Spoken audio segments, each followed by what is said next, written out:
Olá, meu irmão, minha irmã, sejam todos bem-vindos a mais um estudo bíblico da nossa igreja.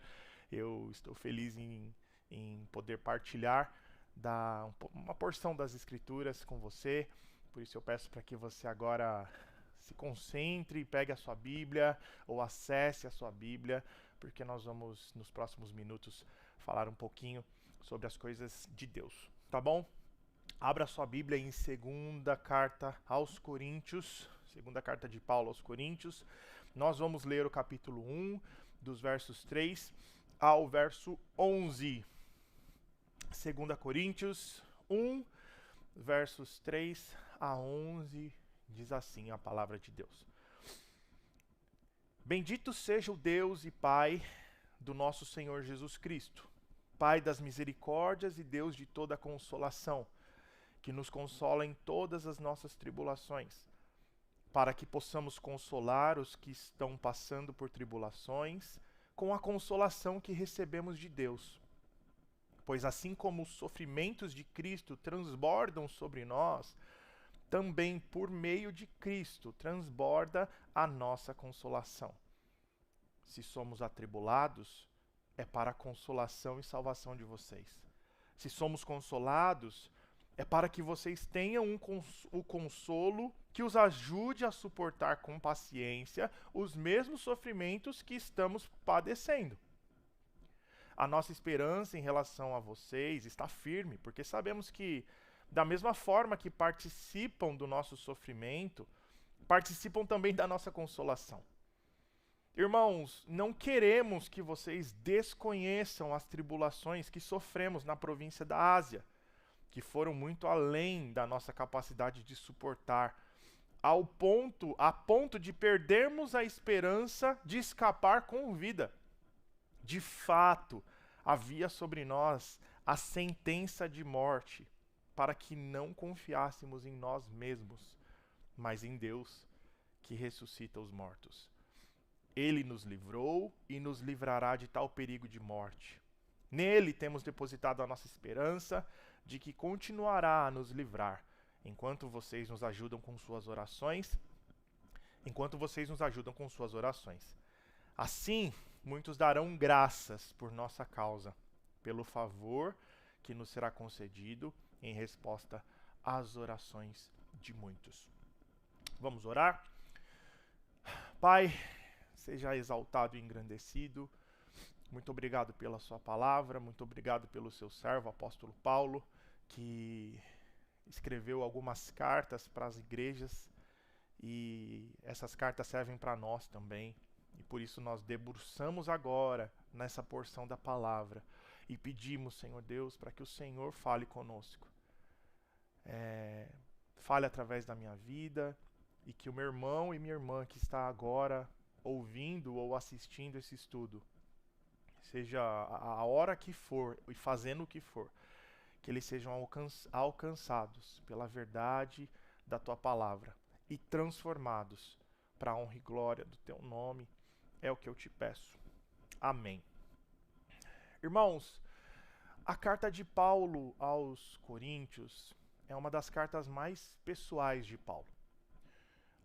Paulo ele se expõe de uma forma diferente. Ele mostra seus sofrimentos, ele mostra as suas vulnerabilidades, ele mostra que ele está passando por coisas que exigem muito das capacidades mentais, físicas. E essa é uma carta que ele evidencia muito isso. Por isso que é considerada uma das cartas mais pessoais de Paulo, onde ele mostra suas dores e tensões também de uma forma diferente.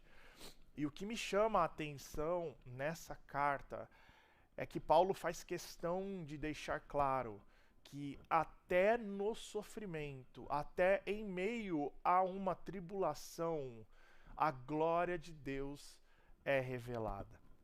A glória de Deus pode ser revelada.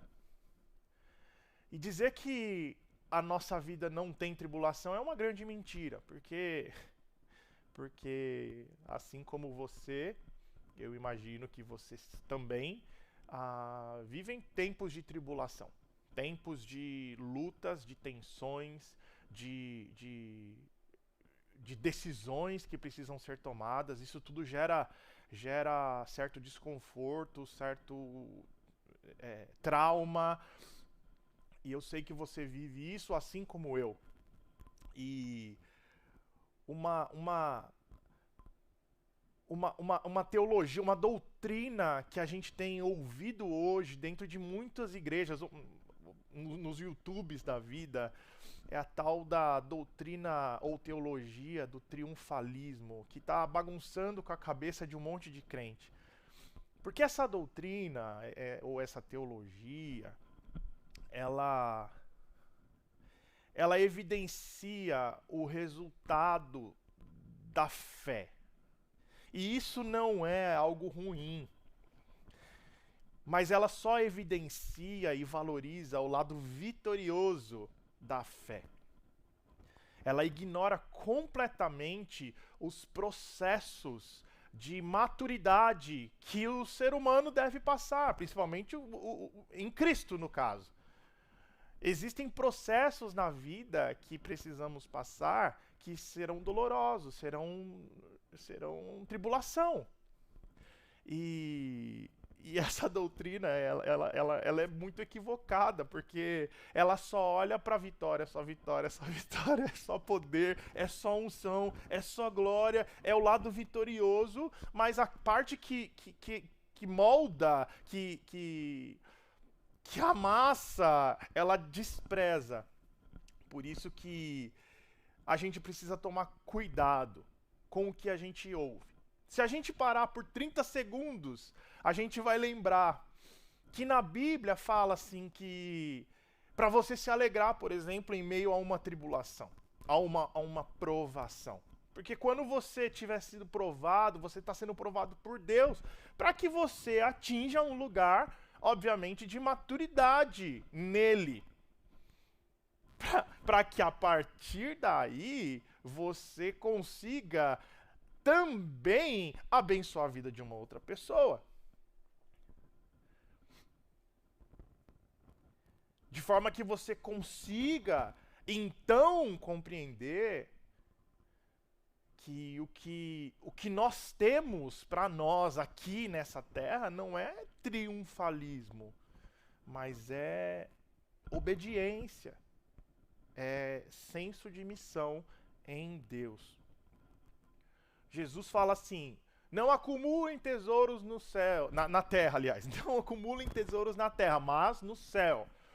Se alguém quer vir após mim, negue-se a si mesmo, tome cada dia a sua cruz e siga-me. Onde tem triunfalismo nisso, né? Tomar a cruz. Quando ele fala para o jovem rico, vá, venda tudo que você tem, dá aos pobres, onde está o triunfalismo nisso? E siga-me. Quem ama pai e mãe mais do que a mim não é digno de mim. O Filho do Homem não tem onde reclinar a cabeça. Onde tem o triunfalismo nesse lugar?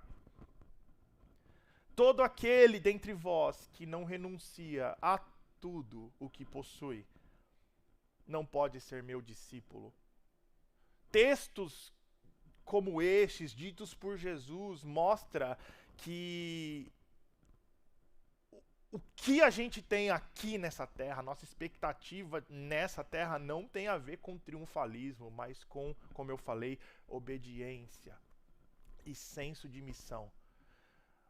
Eu não quero aqui enfatizar de forma alguma o sofrimento, mas eu quero enfatizar o senso de missão. O tema desse ano da nossa igreja é Igreja Aprovada. E nós vamos falar sobre isso o ano inteiro. Nós vamos, juntos, como família, alcançar esse lugar juntos em Deus. Portanto, para sermos aprovados, nós precisamos compreender quem Deus é e quem nós somos. O Pedro, no estudo bíblico passado, ele falou muito bem sobre isso. É importante que a gente compreenda quem Deus é. À medida que compreendamos quem Deus é, nós vamos compreender quem nós somos. À medida que compreendamos quem nós somos, nós vamos entender como devemos viver a partir dessa perspectiva. Só que uma vez que a gente entende quem ele é e quem nós somos, nós, obviamente, naturalmente, vamos chegar na parte que a gente vai ter que trabalhar a nossa maturidade, o nosso amadurecimento. Na verdade, ele vai trabalhar isso em nós. Por quê? Porque ninguém nasce pronto. Uma criança, ela já não nasce sabendo andar ou falar. Ela passa pelas provas para aprender.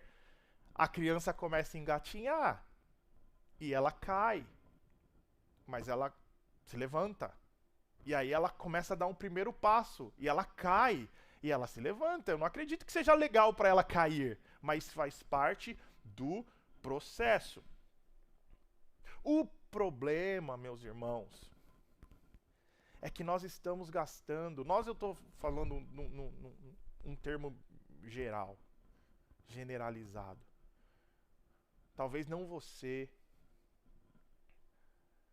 mas a gente está gastando muito tempo parado nesse lugar de imaturidade, nesse lugar de engatinhar espiritual.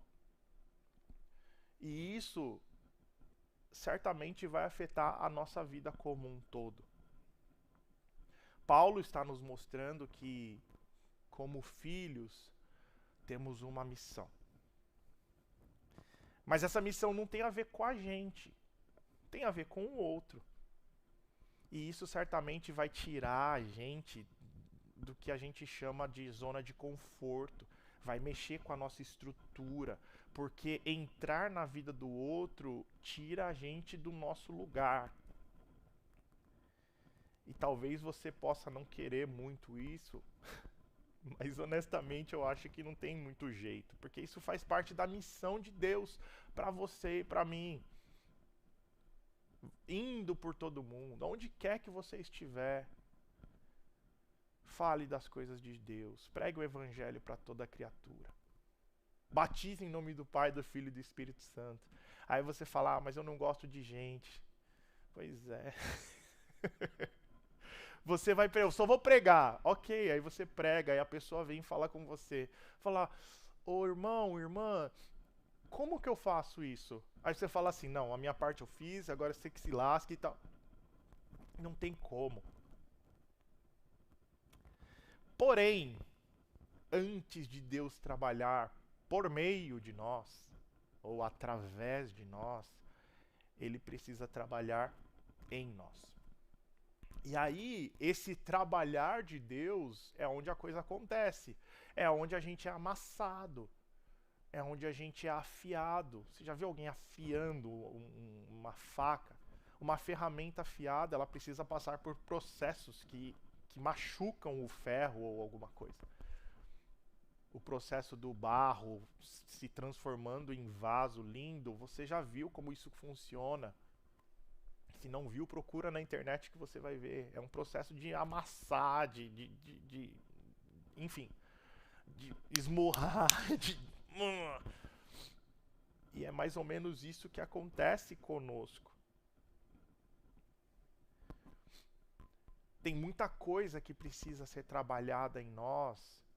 Entre o querer fazer e o fazer de fato, tem uma lacuna de aspectos da vida que a gente precisa crescer ou amadurecer, que se a gente não começar logo, a gente vai perder tempo. E aí tudo que a gente vai ter feito na vida vai ser viver para ser um medíocre, viver na mediocridade, na média, olhando para o próprio umbigo e cuidando da própria vida. E as pessoas do seu lado morrendo, indo para o inferno. Tem um caminho de obediência, de submissão, de humildade e renúncia, esse lugar da maturidade. Então você precisa entender, e eu também, que a vida com Deus, e talvez você já esteja nesse processo, Mas a vida com Deus não é só sombra e água fresca. Principalmente aqui na terra, não. Vida com Deus é uma vida em missão. E essa missão envolve o outro. E muito provavelmente você vai ser bênção na vida do outro, transbordando do que você está cheio. Você ouviu isso em alguma mensagem aí nos domingos anteriores.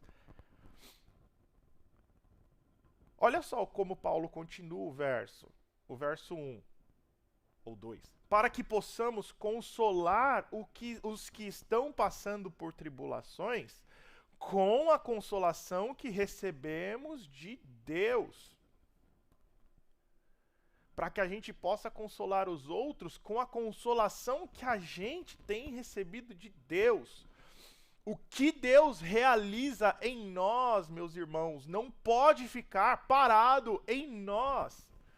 Nós devemos ser como um canal, não como uma represa, não como um reservatório.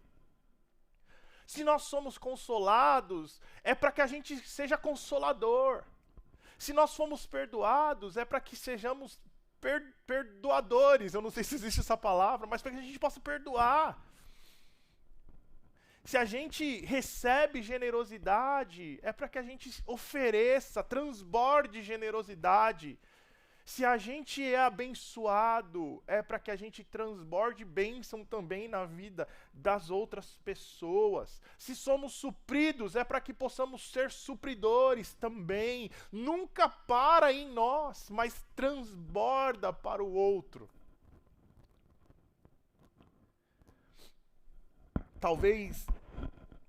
Talvez você que esteja assistindo agora viveu uma experiência terrível na infância. E eu sinto muito por isso. E talvez hoje você já está curado ou curada, e louvado seja o nome do Senhor por isso. E por mais estranho que isso possa soar, eu queria falar para você que o que você viveu é para a glória de Deus. Para que você possa abençoar a vida de alguém que esteja passando por isso hoje. É difícil falar isso, mas é verdade. Eu sinto muito pelo que você passou, mas louvado seja o Senhor, porque você está curado, você está curada. Isso não é para ficar represado em você. Transborde a cura na vida das outras pessoas. O consolo de Deus é operado em nós e não para nós. O Senhor nos livra na provação e não da provação. O Senhor livrou Daniel na cova e não da cova dos leões. O Senhor livrou Sadraque, Mesaque e Abednego na fornalha e não da fornalha.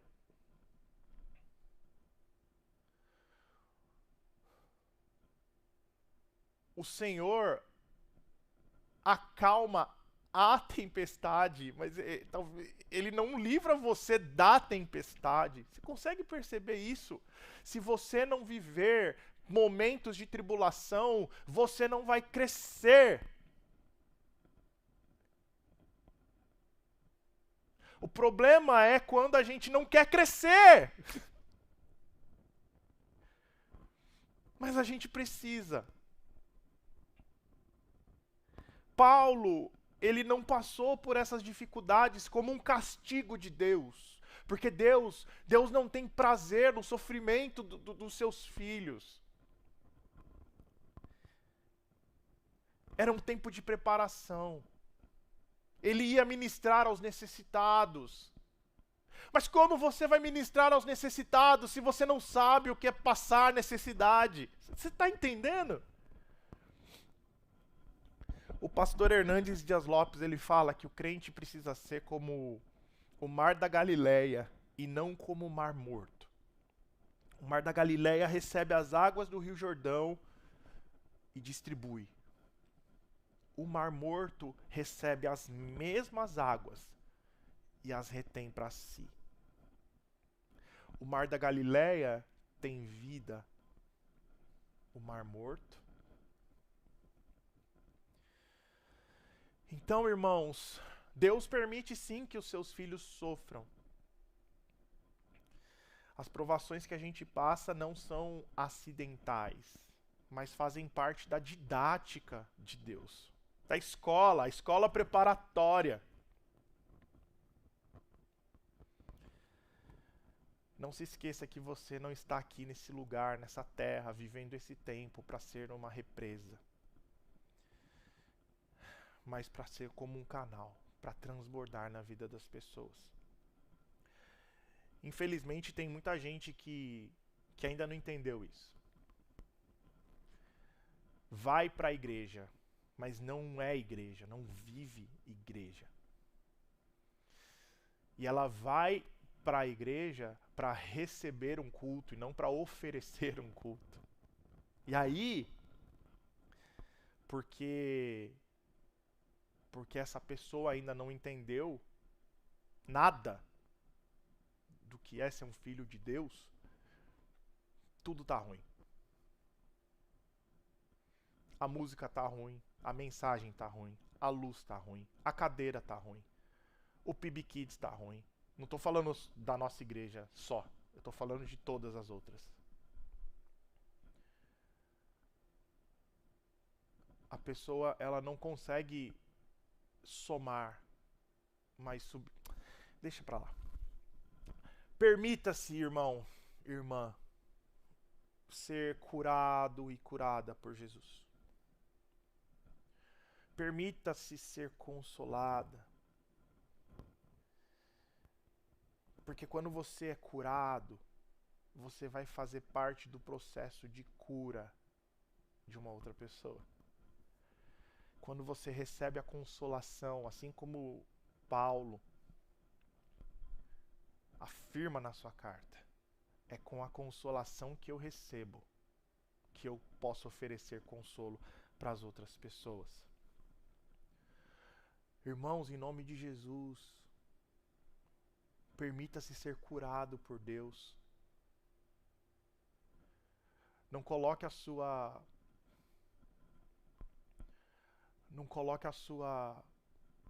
expectativa, a sua esperança no remédio que você está tomando.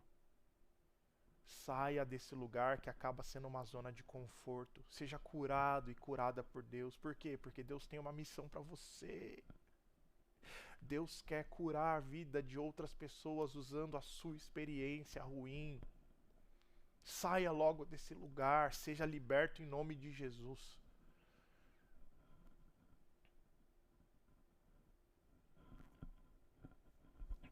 Seja liberto em nome de Jesus, para que você possa participar do processo de libertação de outras pessoas.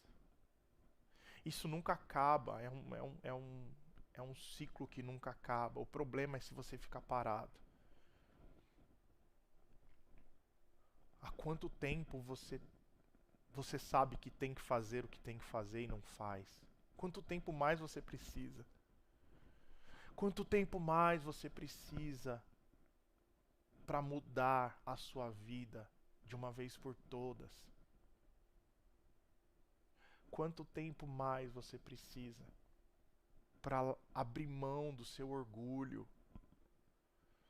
Deus tem tanto para fazer por meio da sua vida. Ele quer usar você para ser parte, para ser processo de cura, de libertação, de bênção na vida de outra pessoa. Permita-se ser curado em nome de Jesus. Para terminar, vida com Deus não é uma vida sem sofrimento. É uma vida com missão. E nessa missão, cada lágrima tem um propósito. Cada prova tem um ensino. E cada consolo que recebemos é uma semente de cura para o próximo. Que Deus nos abençoe. Até uma próxima. Tchau, tchau.